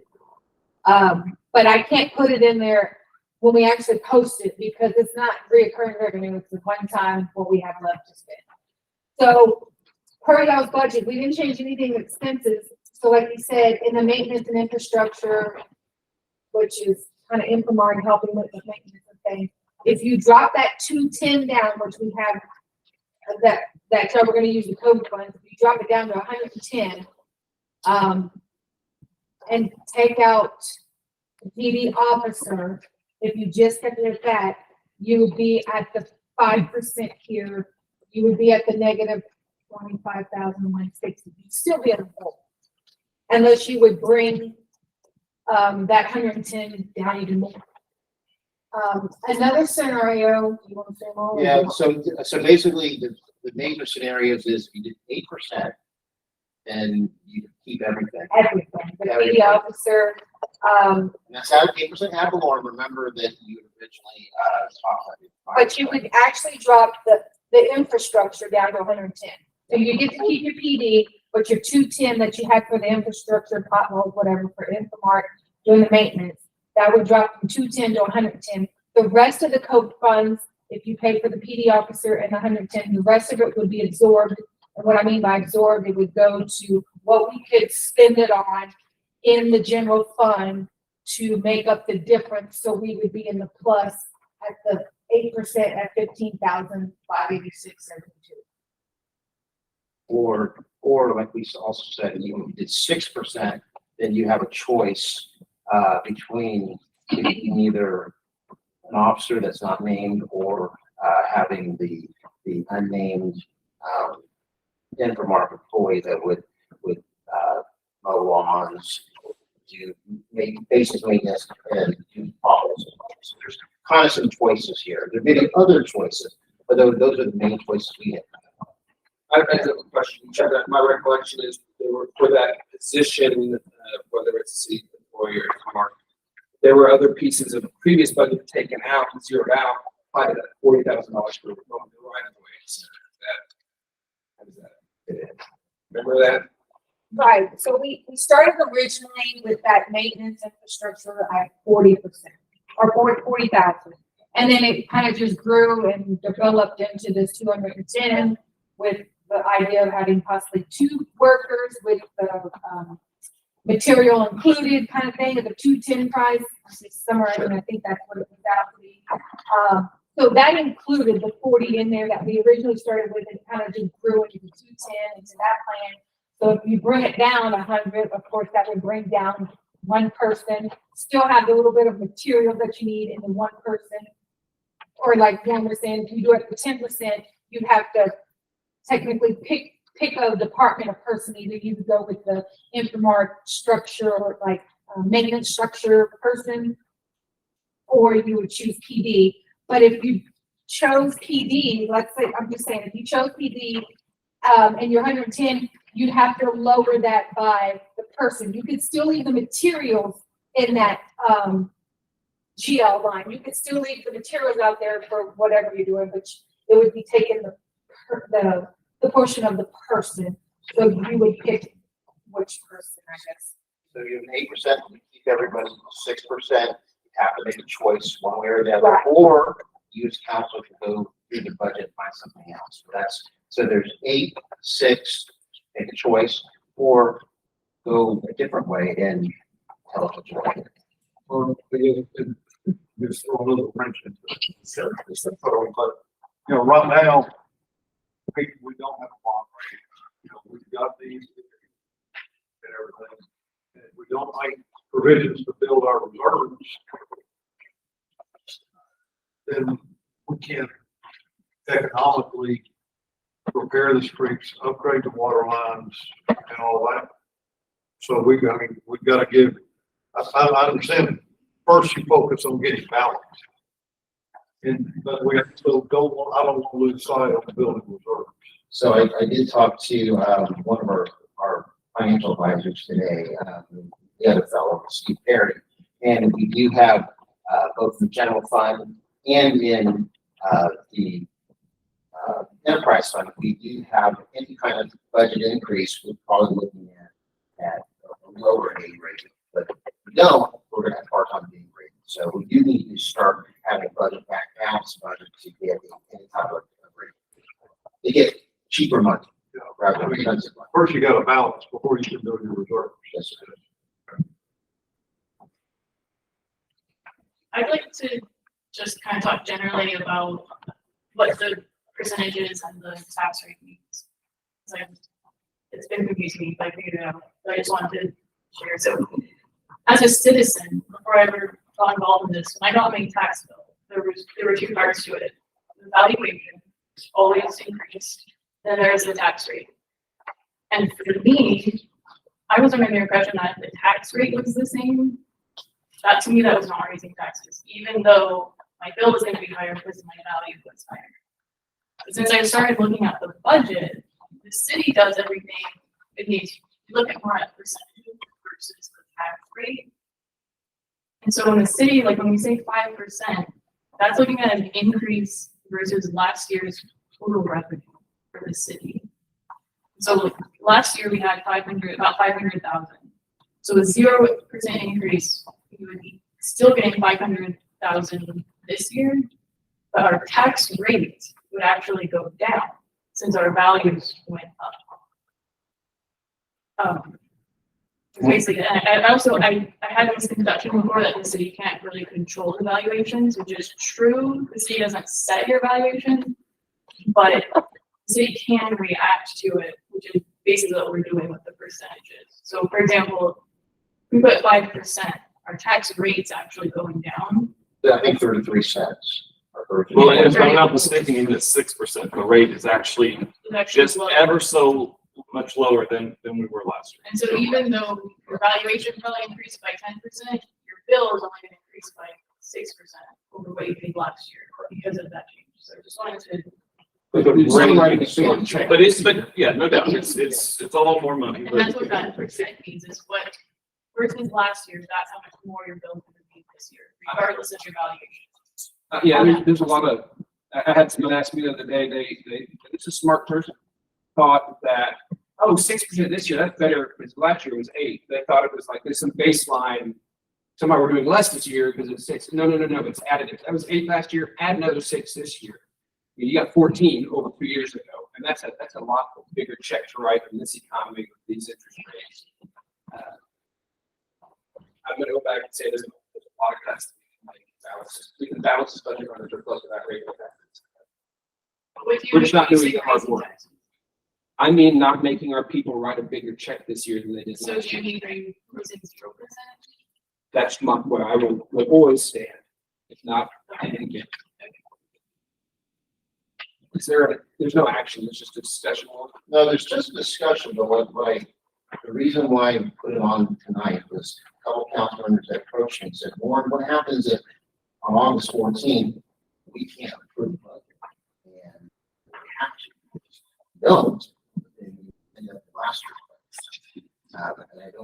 And I don't believe that we'd actually get the percentage increase either. So that's not, you have to give, I would like for you to give staff some recommendation or some sort of inkling of where you want to go so that August 14th pass both the budget and the ad valorem rates to support the budget. So we'll need both on the 14th. And today is your opportunity to tell staff what you want to do.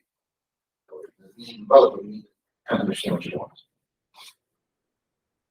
well, I'll just start with this. From my perspective, I made the decision. I want to fully fund our police department this budget cycle.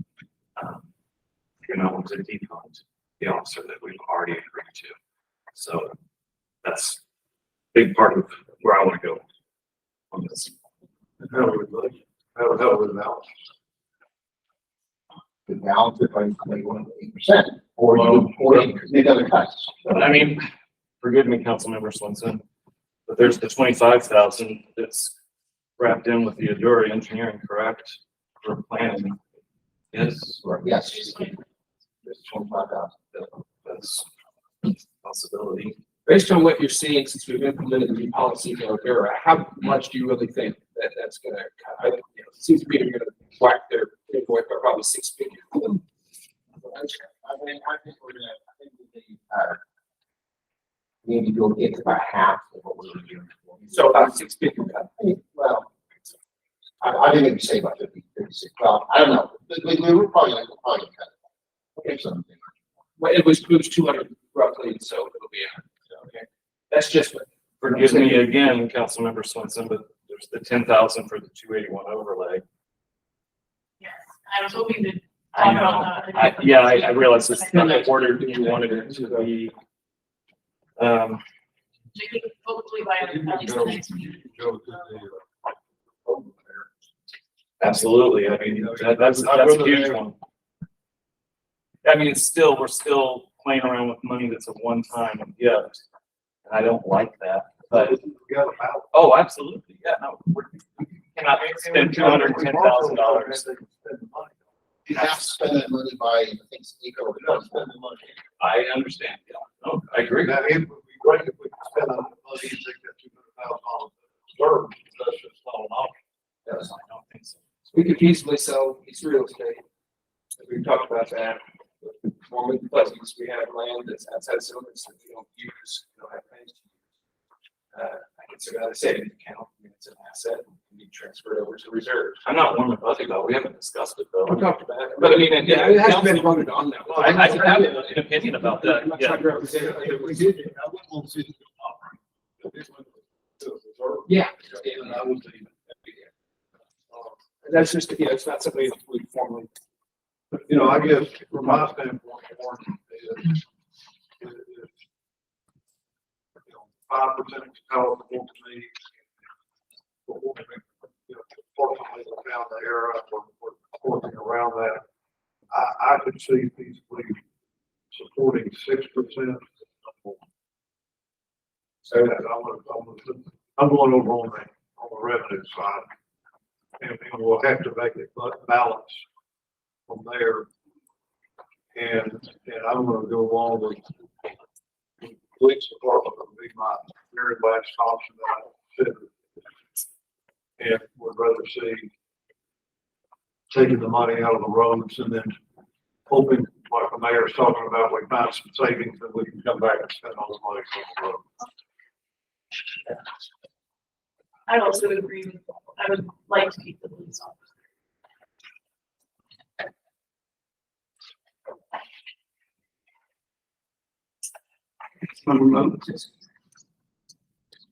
No comment. So it sounds like the majority or at least 3 members of council, are looking at, you mentioned 6% ad valorem. And then looking for savings, in road and infrastructure section. Well, I'd go back to that 25,000. 25. 25 and 10.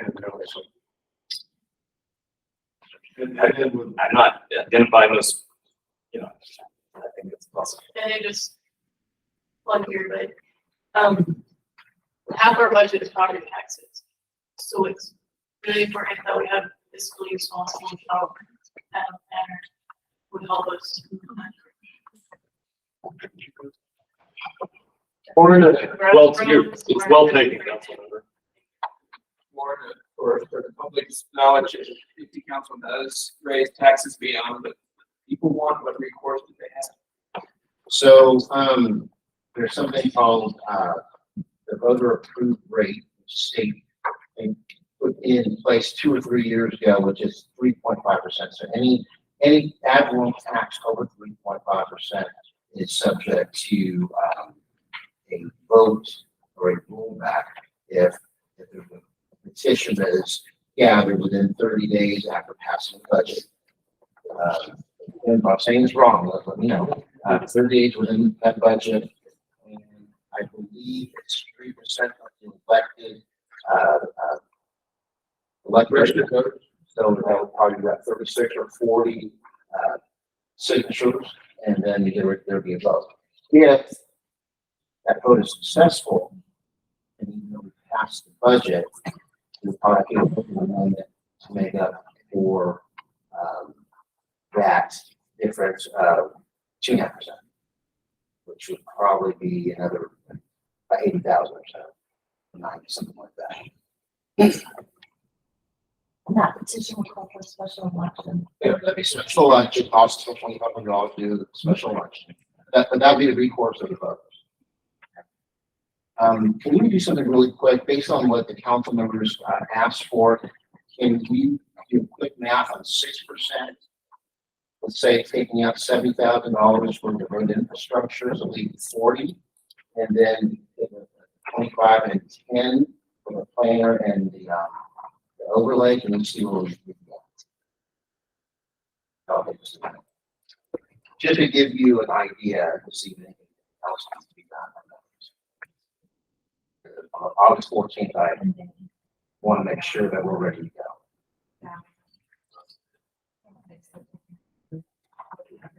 40, 35, I think. Yes, 40, 25, 40, 25. Right. So you're going from 110 down to 40, that's 70.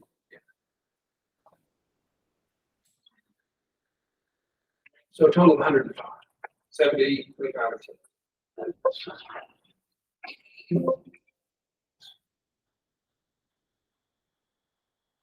So the road's going to be back to 40. Right. You're going to 0 up to 25 and 10. You also have 6% instead of 5. And I'll do I'm wrong. So I'm gonna ask you or Sasha to help me with this. If I owned a $500,000 house. Is 300 to one? Okay. All right, if I own a $300,000 house. You wanna know what 6% increase is? I'll know the difference in between the 6% and the, over. Yes, sir. Oh, 5. Okay. I don't know the difference. I know 5% was $150 increase. I believe, I'm wrong, so correct me, and I believe 6% is $180 annual increase on a home that's $300,000. Okay. But I haven't done the math on great. So if you went with, so if voter approved is 325.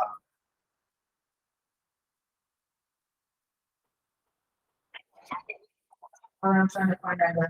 That's why it's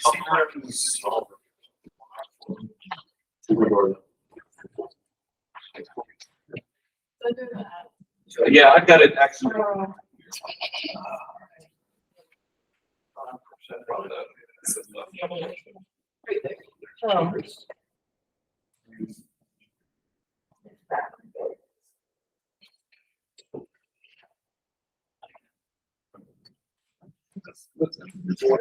So it would be right, 6% at 700,000.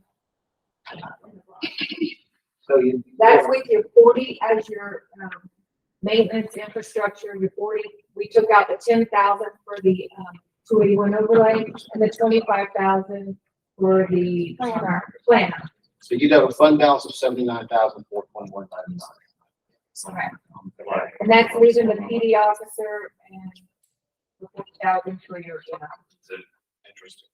So you could keep the, you could actually keep the 25 and 10 if you want, but that's based on what you told me, that's what you have. I don't know if that changes your mind or not, but I just want to be, information. Say that again. So taking out the 110. Yep. And having it be 40 on the infrastructure and potholes and that kind of stuff. Yep. And making it 6% ad valorem increase and zeroing out the 25 and the $10,000, the 25 being the planner and 10 being the overlay. You are at $79,421.93 of fund balance addition. That you have almost 80,000. You still want 40 or 50 to be in the fund balance. It's probably a little bit more, but you have a little bit more than you. That black, is my hair black? Yes, in black. Nothing in the streets. 40. 40. Well, no, that's for mowing them all of the right of way. That's for 40. That would No problems not being. be any infrastructure that would be the problem, that would just, we're doing a little bit now, but that wouldn't be an extra employee, that would take that employee out. So I don't think I ever got my question answered, which is on a $300,000 house. The difference in between the rollback at 3.5 and the 6% is. at 300,000 at 6% is $180 increase. Oh, with the 3.1. So, okay, I got it. So what's the 2.5? Okay. You're so better at math than me. We're going to change. That's what I got in that weird getting. Shit. Okay. 105. How about? 105 at your 3,000. That's why I emphasize. Would be their safest. At 3.5, if you have a property on the books for 300,000, they would pay $105 as opposed to if we went with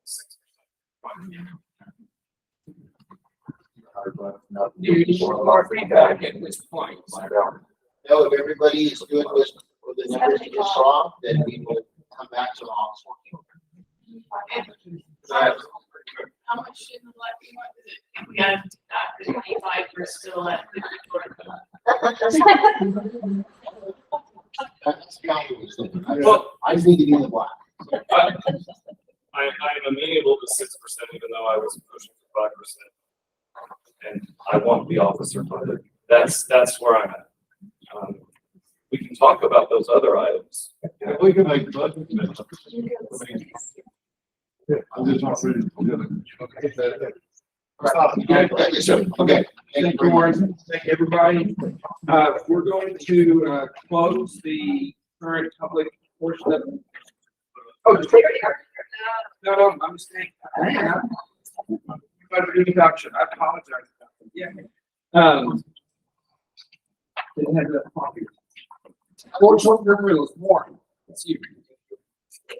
So, I thank everybody for sticking with us. Short-term rental ordinance is now a little bit over a year old. And I think this is kind of a good time to look at the effectiveness, what is it you want to look at. And I'm gonna go over just a few facts here. And then this is really more of a discussion item for you.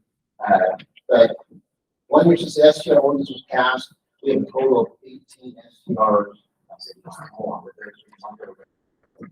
I believe we had 2 that were not approved. So they were permitted, and some were grandfathered and existing only. The permitted STRs help us keep tabs on who's paying hot tax and who's not. And we actually found had people get hot tax that weren't before, so these 2 tagged up. And then one of the hot button items at the time was that the non-owner occupied units only allowed to be 10%. So it was depending on that is something to consider. And then that's really the biggest issue on that was the 10%. And that's really it. But the question to you is that something that you're going to want to review and maybe amend in the future, or is this something that you as a council are happy with what you're doing for this? I've got a question, Warren. This is the 10%. It says, if I'm reading correctly in here, it says this provision is a guideline.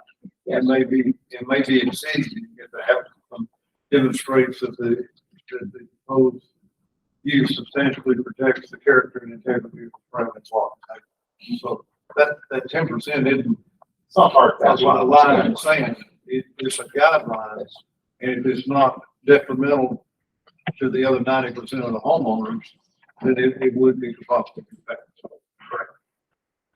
And I wouldn't mind quoting my favorite part of it, which I had some influence over.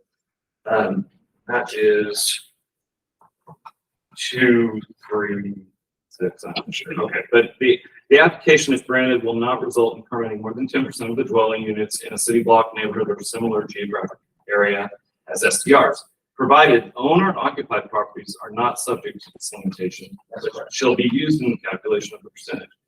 And why that's important to me is because any one of us who owns and lives in our home in Blanco can have an STR. Yes. We've got a back house, or we can rent out our room. Everybody in Blanco who lives here on their property, they can benefit from this, as they should be able to economically benefit from their properties. And I think that's important. Yeah, I think And that's what I think the issues people are taking with the ordinance are outside investors that are perhaps in the future going to be limited as we start to have more and more.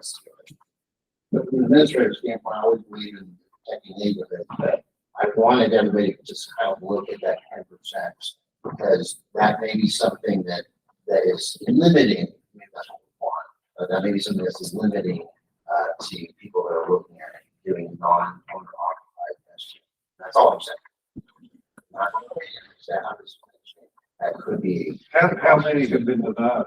For that reason, not correct. I mean, there was one that was denied because he was a non-owner occupied duplex. But not because of the percentage guide. Because of the percentage. That was because it was a non-owner. And that applicant didn't show up. I get that. I get that. Didn't show up at any hearing. That's important. I know there's been some rulings lately.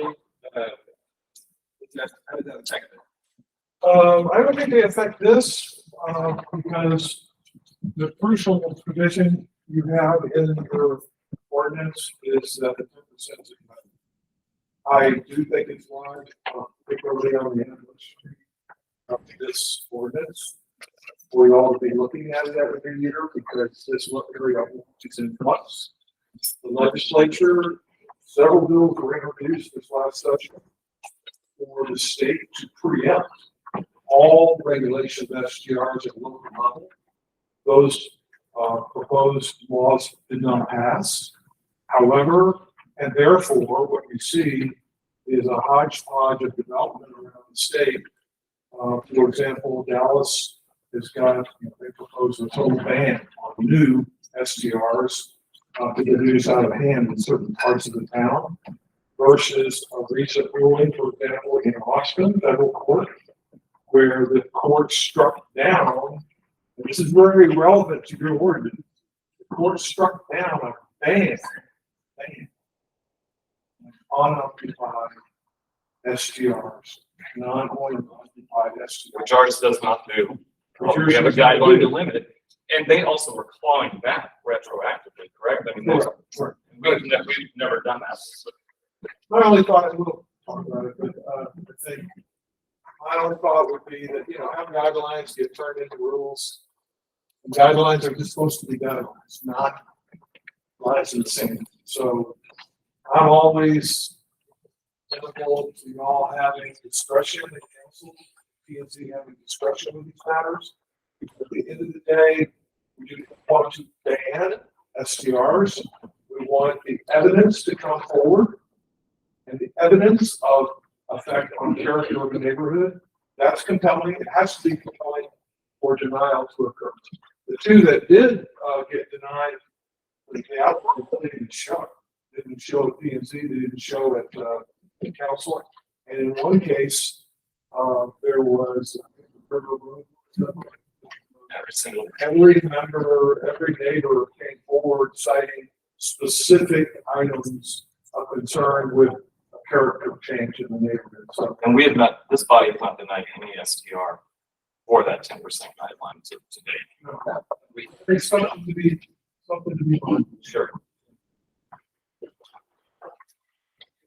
Conversation, questions, comments? This was just an item more or less for discussion. I'd like to see it again in a year. I think an annual review has been warranted. I mean, just as the administrator put it on the agenda. Review it. Maybe not during budget. The anniversary's like in July. Yeah, okay, July, big month. There'll be more rulings by then on that.